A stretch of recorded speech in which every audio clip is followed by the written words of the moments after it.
My name is Jamin Goecker. I'm an associate real estate broker in the state of Alaska, and my mission is to help you to build an intentional and significant legacy for yourself and your family by coaching you in real estate. And today, we're going to be talking about an issue that I kind of nerd out about, and that is why were some of these towns in Alaska originally founded, kind of going back to the history around each one of these areas. Before we jump into that, do make sure you give this video a like, subscribe if you haven't done so already, and let's go and jump into today's video, starting with Anchorage. Now, Anchorage was founded actually in 1914. This is the largest city by far in Alaska, and it was originally founded as kind of being a hub for the Alaska Railroad going north up to Fairbanks to get all the coal and a lot of other minerals and metals during that time period. And the reason that Anchorage was selected was because it was an area where you could have a port in addition to having a headquarters for the railroad. And it kind of just grew out from there. Now, why exactly during that time period, 1914? Well, World War I.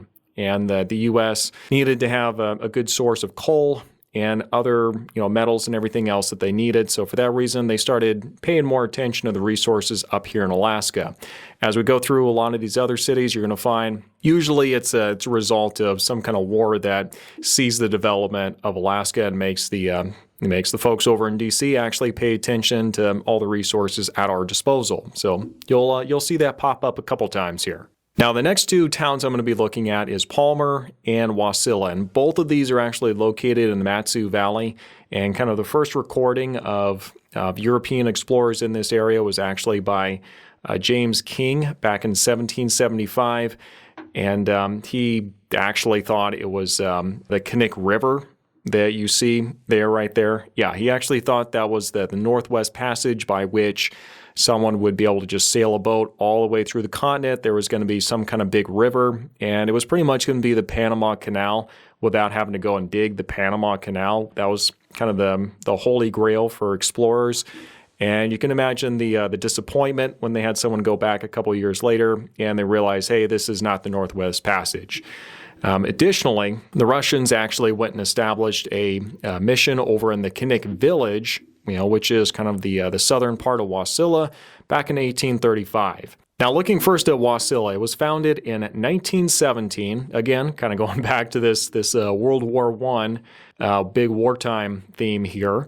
But it was founded because they needed a place that was along the railroad as they were shipping a lot of the resources, and specifically coal from the Chickaloon area, and a lot of the coal and other resources, metals that were coming from the Hatcher Pass mine. And that's really the reason it was originally developed over there. There was an existing village over on Kodiak Village, and it slowly kind of faded out and just kind of became assimilated. But you can still see pictures of it, and they still do have a pretty good memory for, what that village was like. I believe it's actually right down by the Settlers Bay Golf Course. So if you're a history nerd, that's going to be a great place to go.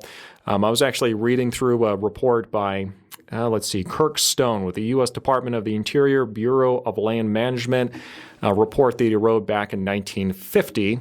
And one quote he had in here really made me laugh. He said, "The settlement of Wasilla appeared to be unplanned and thin, but permanent." And yeah, that kind of seems to sum up Wasilla in a nutshell even to today. Now, Wasilla's neighbor, Palmer, was officially founded closer to about the 1935 during the Great Depression. FDR wanted to have a place where he could resettle a lot of folks from Wisconsin, if I recall correctly, and it was about 200 odd farmer and families that they relocated up here to Palmer in order for them to come in and kind of develop the agriculture in the area. The idea was to have them to really be self-sustaining and then to be able to start providing some additional produce and some additional agriculture for the area as well. It was a good idea. The implementation of it was pretty choppy. Most of the families ended up going back. I think we still have maybe a couple families still in existence around here, but for the most part, they either went and found some other occupation or moved out of the state altogether. There was a lot of issues between the federal government, how exactly they managed all of that, and it was kind of a mess in all honesty, because the requirements came from D.C. and they really weren't plugged in to what the reality was going on the ground, where they had requirements like, well, you can only get X amount of funding to go finish your house until you clear X acres worth of land so you can start planting. And it's like, well, do you realize how difficult it is to clear land when it's just all trees? And it was just stuff like that made it very challenging. And there was a lot of friction going on between DC and the settlers, the pioneers that were coming up here. And they actually did go and form kind of their own secret group called, the Ice Worms, where they really had a lot of resistance towards DC and kind of their management style. The next on our list is Fairbanks. This one was founded in 1901 officially. It was originally set up as a trading post, and you can definitely see why that would be such a useful position for them to put it, just because it was on the Yukon River. And if you're doing anything with the gold rush or trapping, anything like that, being able to quickly transport stuff down a river, even if it's going to be seasonally, is really important. When you're settling a place, the river is going to be more important initially than the railroad. The railroad really does become necessary because it gives you the ability to transport stuff year round. But when you're first getting started, even just having the river that's seasonally opened is going to be enormous, and that's exactly why the Yukon became so important. Let's go ahead and take a break real quick here. For those of you who've been watching here for a while, you do know that I host a podcast called the Alaskan Journey Podcast, one of the most shared podcasts in the world on Spotify. Thank you very much. Do make sure that if you haven't done so already, you go check it out at the link down below in the description. It's a lot of people who have recently moved up to Alaska who tell about their experiences, their stories, and their tips from their time of being up here. So do make sure you go check that out. This next one is probably the town with some of the most interesting, fascinating, most diverse history, and that is Kodiak. Technically, it was founded in 1792 by the Russians. It kind of became their capital for the fur trading industry there at the time. Obviously, when we got it during the acquisition, when the United States bought Alaska from Russia, but you can still see a lot of the Russian influences there in Kodiak to this very day. And throughout the history, you can see a lot of overlap with a lot of experiments, a lot of things that have happened there. You do see kind of an agricultural attempt there in some places. You go to kind of the northern side of the island, and you can definitely see this. You do have quite a substantial military presence there. And you can also see, a lot of other activity going on out there as well. One thing that's really cool is that during World War II, it was a concern that Kodiak would be invaded by the Japanese. And so they did, create the Abercrombie Fort. And you can still go out there and see a lot of these bunkers from World War II and really kind of get a sense for, what it would have been like in Alaska during that time. And that's really kind of the big reason you see a lot of the development over there in Kodiak was the concern of an invasion. It's amazing how quickly a lot of this development can happen as soon as people are afraid of Alaska getting invaded. Next on our list is Homer. This one was founded in 1895. And can you guess the reason that they decided to found this town?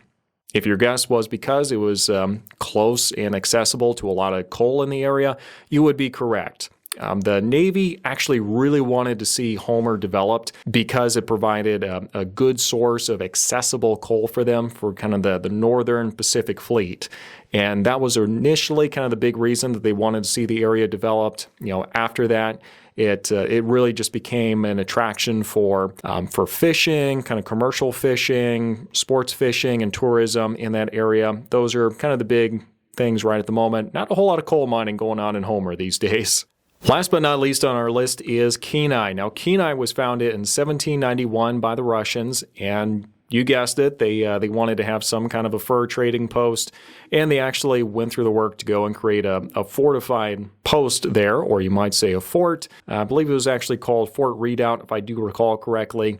There was a battle there in 1797 with the Alaska natives who were there, and it was actually a substantial size encounter. There was actually about 100 casualties and deaths on both sides there, so you can see it by Alaska standards, it was a pretty good sized battle. We do have the Battle of Attu way the heck out on the Aleutian Islands, but for the most part, you don't really see a whole lot of battles being fought on Alaskan soil. I know for some states, that's definitely not the case. Some states don't have any battles really whatsoever. We've got a couple, not a whole lot. We certainly don't compare with with the Massachusetts or the East Coast with all the Civil War and the Revolutionary War. We really don't compare with that. But yeah, compared to some other states, yeah, we've got some cool battles. But anyway, that is going to be kind of the list of the big towns and cities here in the area and how it is that they got their start. I really do enjoy doing these types of videos, so if this is something that you would like to see more of, then certainly feel free to drop a comment down below and say exactly which towns you'd like to see covered next time. So thanks for watching, and we'll see you on the next one.